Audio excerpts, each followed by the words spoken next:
Hello नमस्कार. आपण पारू मालिका 12 सप्टेंबरच्या भागामध्ये काय झालं आहे ते पाहणार आहोत. ते आणि पारूला मिळालेला असतो मान देवपूजा करण्याचा किंवा मानाची आरतीचा.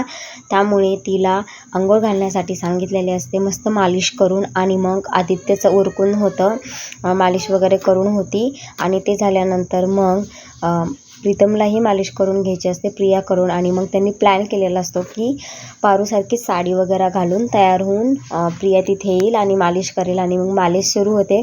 आणि मग मालिश सुरू होत असतानाच झालेली असते थोडीशी हाताची वगैरे. तेवढं तिथे आबासाहेब येतात आणि आबासाहेब नंदी, पारू, पार्वती असे म्हणत असतात. आणि मग तेवढ्यात तिथे थांबलेली असते प्रिया. हे पाहून मग आता काय करायचं तर भीतीने मग पारू बोलते की मी इकडून पारू आहे असं बोलते, फक्त तू इशारे कर म्हणून. आणि मग तो त्यांचा प्लॅन सक्सेसफुल राहतो. आणि मग तिथून ते आबासाहेब निघून जातात.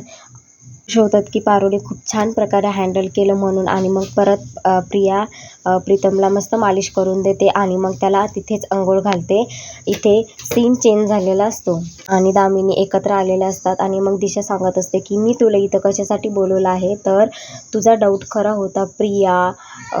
प्रीतम, आदित्य आणि पारू हे कुठल्याही बिझनेससाठी गेलेले नाही आहेत.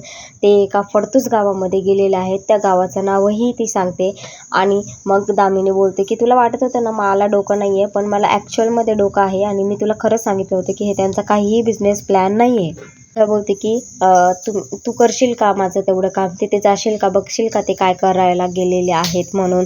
तर दामिनी बोलते नाही ठीक आहे, नाही प्रत्येक वेळी प्लॅन फसला की तुम्हाला पुढे करून देशील आणि मग मला बोलणे खावं लागतात, त्याच्यासाठी मला नको आहे आणि मी जाणारही नाही. आणि मग खूप जास्त कन्व्हिन्स करते. त्यानंतर दामिनी कन्व्हिन्स होते आणि करायला तयार होते काम. मी जाते बोलते आणि कामासाठी तयार झालेली असते. छानपैकी रांगोळी काढत असते. आणि मग तिथं आदित्य येतो आणि आदित्य फक्त आणि फक्त पारू आणि रांगोळीकडेच पाहत असतो. आणि मग पारू तिथून उठायला जाते तर आदित्यच्या हातामध्ये एक टोकरी असते, त्यामध्ये फुलं असतात आणि ते सगळे त्या दोघांच्या अंगावर पडतात.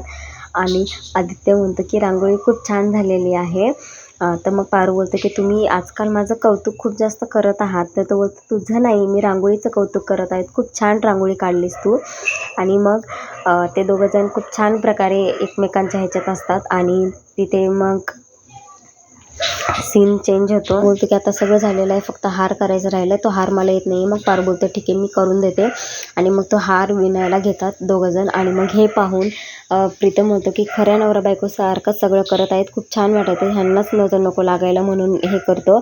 आणि मग छान हार आदित्य हे करून देतो. आणि पुन्हा बोलतो की देवाला फसवल्यासारखं नाही वाटत का पूजेला बसणं, म्हणजे खूप जास्त वाटत आहे, नवरा बायकोसारखं आपण वागत आहोत, मग पूजेला देवाला नको.